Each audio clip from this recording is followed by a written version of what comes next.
Okay, good evening. This is Mark McNaught, and continuing with my constitutional series. And I'd like today to talk about positive and negative rights in a written constitution. Now, I wanted to, first of all, to distinguish the different types of rights that I mentioned, negative and positive.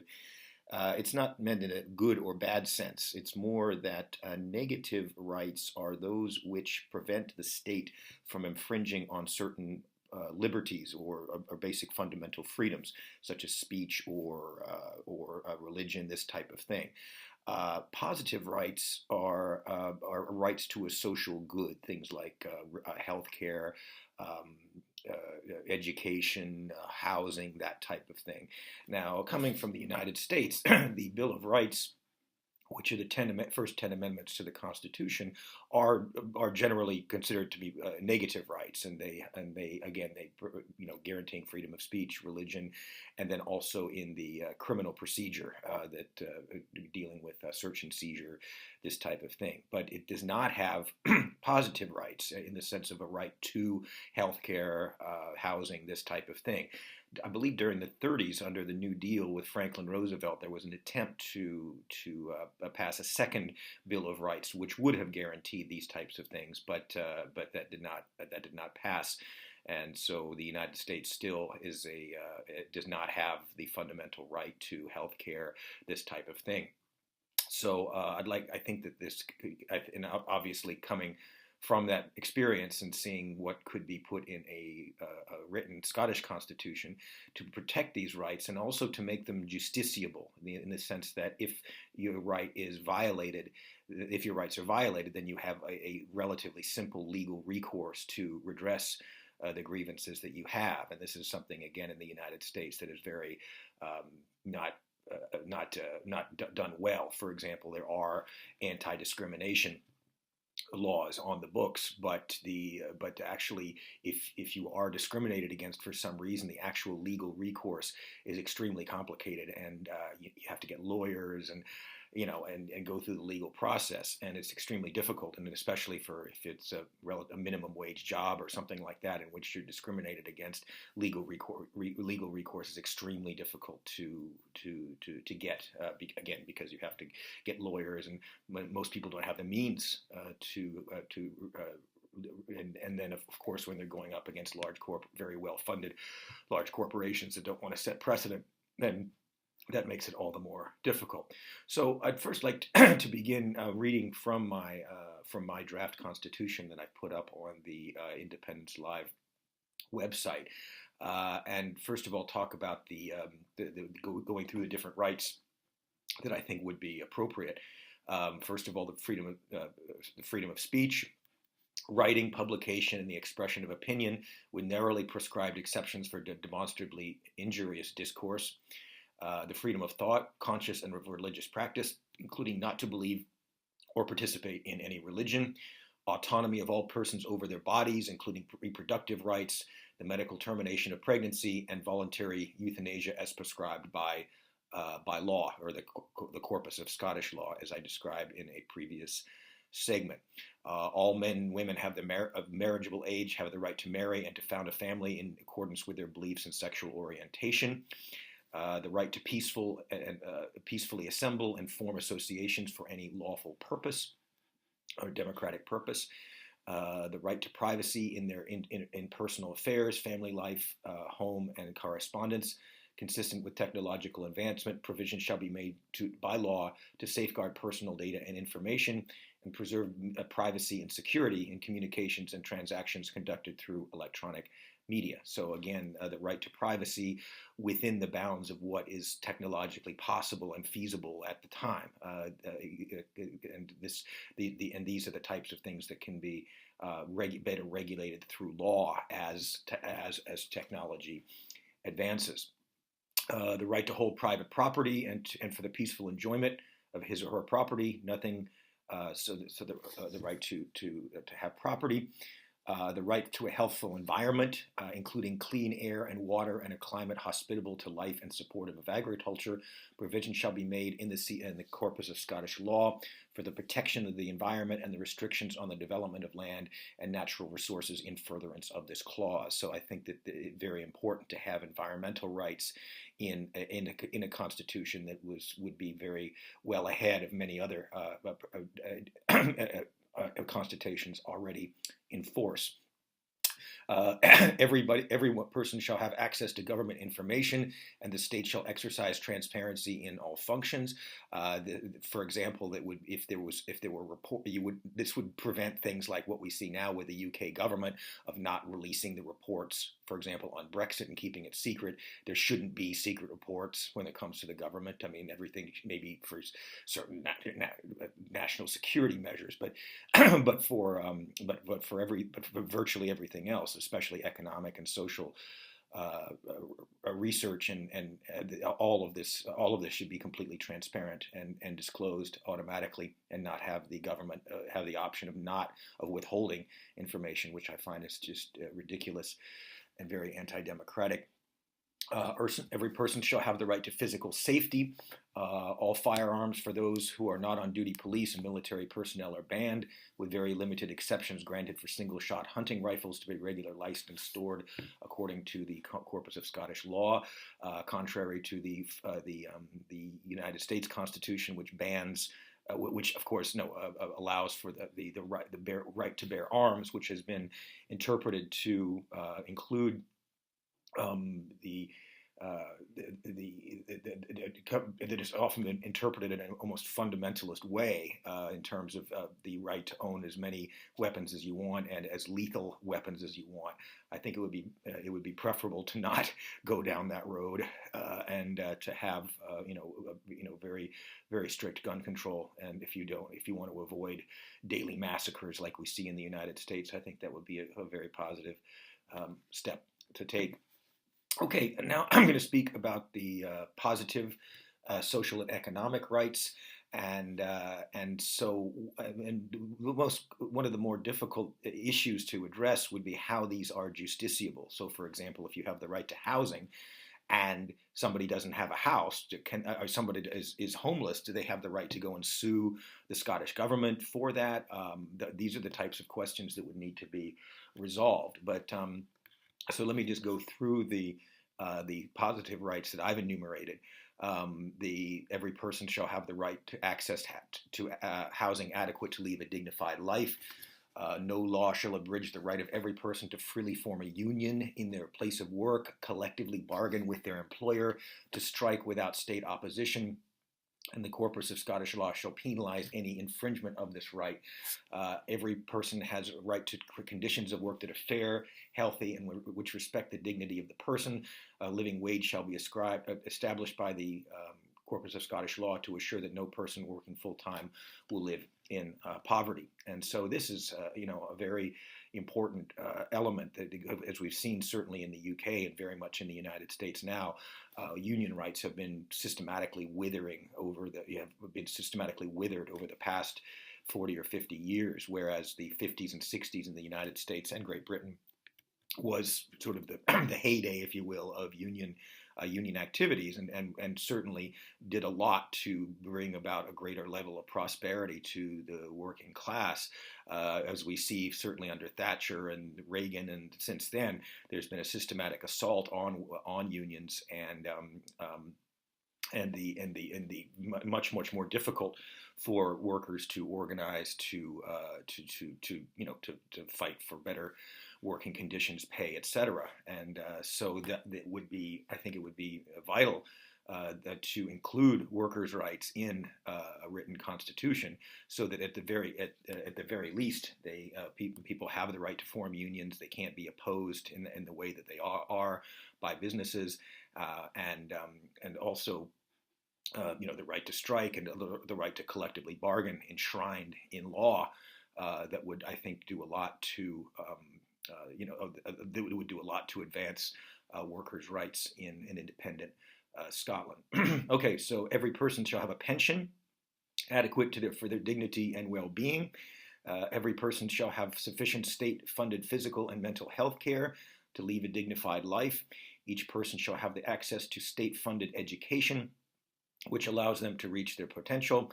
And so this would be, and then also I was interested in, whether or not financial issues would be relevant to include in this type of thing. And so what I put one, repayment of any loan or credit in excess of 15% annual percentage rate interest shall not be compelled. So this would eliminate this would make things like payday loans, these types of very rapacious financial activities that prey, especially on poor people, and just basically bleed them dry, and having laws which prevent these types of interest rates, and also, for example, perhaps have a I don't know if this would be included necessarily in a Bill of Rights, but for example, establishing a bank, a state bank that commercial bank that anybody could join, to avoid the private banks, which have been so much more rapacious in the way that they deal with their customers. So that would be an interesting one thing to consider. Then I have the rights of the accused. So this would, to deal with the way in which the people who are subject to the law are treated. Persons will be deprived of liberty only in accordance with due process, so no arbitrary detention. Each person who is arrested, detained, shall be informed as soon as is possible of the evidence and charges against them. Every person who is arrested or detained shall be brought before a competent court and tried as quickly as possible. Every person has the right to impartial and judicial proceedings. A trial shall be conducted in public, and judgment shall be pronounced publicly. Audio recordings will be made of all proceedings, perhaps even with the exception of jury deliberation. Every person charged with a criminal offense shall be presumed innocent until proven guilty. Every person has the right to be rapidly informed of the charges in a language which he or she can understand. Every person has the right to have adequate time, facilities, and resources to prepare a defense and to privately confer with counsel or lawyers, to be defended in person or through a legal practitioner of his or her own choosing, to financial assistance necessary to secure an adequate legal defense. An adequately staffed and funded public defender's office shall be established, that each lawyer has a reasonable caseload to provide quality counsel to indigent defendants, to have compulsory processes and summon and examine witnesses in his or her favor, to have all proceedings in court connected with the charge against him to be translated by a competent interpreter into that language which he or she best understands, if that language is not the language of the court. Everyone convicted of a criminal offense shall have the right to appeal their convictions to a higher tribunal. The right to trial by jury shall not be suspended, restricted, or abridged. No one shall be deprived of his liberty merely on the ground of inability to fulfill a contractual obligation or repay a financial debt, so no debtor's prison. No person shall be subjected to torture or to inhumane or degrading treatment or punishment, nor condemned to death or executed. And finally, no person shall be held in slavery or servitude, nor shall any person be required to perform forced or compulsory labor. And this is part of a broader effort to try to get much closer to equal access to the law, as we see so much in the United States and Great Britain and elsewhere in many countries of the world. Justice, so to speak, is only really can only really be secured by those with enough funds to hire lawyers, etc. And when you get into legal trouble, there's always, of course, the need to hire lawyers to defend yourself, and or to lawyer up, as we say. Wouldn't it be interesting if we could design a system in which the people, even indigent defendants, could get very high quality counsel and access to the law?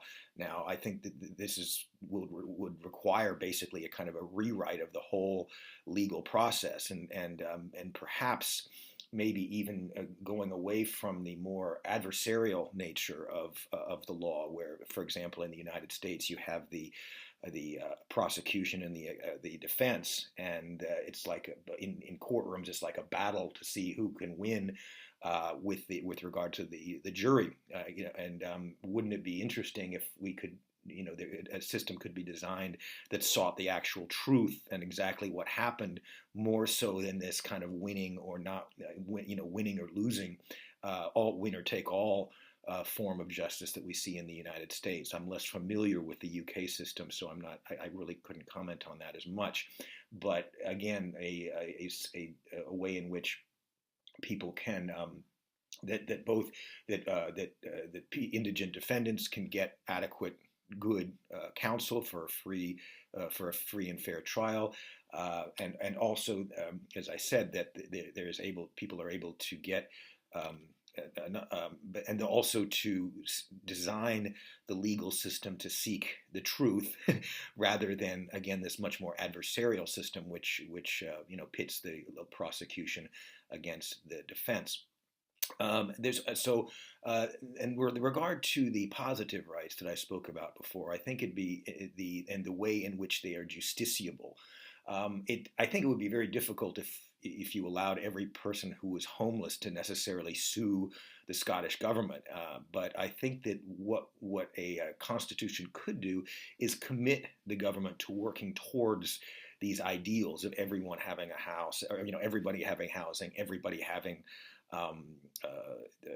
education, all of these things. And there's different times have different financial constraints, and it's difficult to necessarily to give everyone the right to sue the government if they don't have a certain social good. But that doesn't prevent, again, a constitution from obliging the government to working towards this. So, for example, with housing, the government would be required to assure to the fullest extent possible, given the means, that all people are provided with housing in one form or another, and then perhaps they would be required to file an annual report of what the progress was, what still needs to be done, what resources are needed in order to get closer to this particular ideal of full housing, full employment, full education for everyone, and so again, requiring the government to work towards that, rather than necessarily giving everyone the right that doesn't have it to take legal action against the government, which could be much more difficult. So, and then with regard to the negative rights that I spoke about, there needs to be relatively easy ways of redress, and I think that this is the kind of thing where I spoke about in an earlier segment about having a corpus of Scottish law that was available to everyone, and so that so when your rights are violated, that you can go to consult the corpus of Scottish law and file your own suit, again, with using the, without having to hire a lawyer or maybe getting some kind of legal assistance. But again, allowing people to access the legal system on their own without necessarily having to hire a lawyer at great expense and have very little chance of redress. So, and this could certainly be applied to the negative rights, whether it's anti-discrimination, allowing people for freedom of speech, and these other ones where again, if these things are violated, that there is a relatively easy, inexpensive redress for that. Again, with the overall goal of truly making the legal system accessible to everyone, bringing about a more meaningful notion of equality before the law, so that whether you're filthy rich or much less prosperous, that you have equal access to the law. And so I think these are worthy objectives to pursue in a written constitution for Scotland upon independence. So with that, I will leave you, but thank you for watching, and I shall see you next week with another topic regarding a written Scottish Constitution.